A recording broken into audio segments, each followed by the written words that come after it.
ye mwoyo mutukuvu omuntu aba mulina aba afaanana atya kiki ekiraga mulina mwoyo mutukuvu kubanga ffe tumanyi mwoyo mutukuvu wakukkako wakubeeramu osesema opama ofuisa mu mpale okuba enduulu ng'okyogerako ki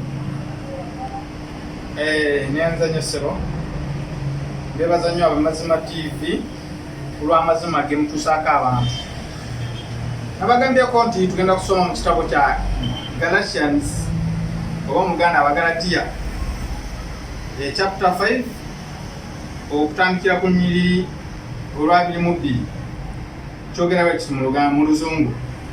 But the Spirit produces love, joy, peace, patience, kindness, goodness, faithfulness, humility, and self-control.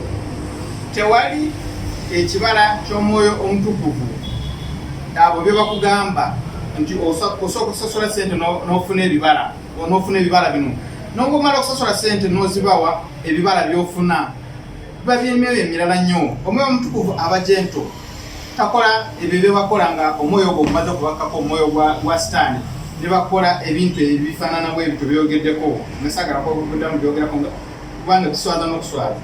Omwoyo omutukuvu bw'olaba nti olina ekibala ekyokwagala, olina essanyu, olina emirembe mu mutima gwo, ogumiikiriza obulungi n'okukkiriza, osobola okwetanga self control, ogwo gwe mwoyo omutukuvu.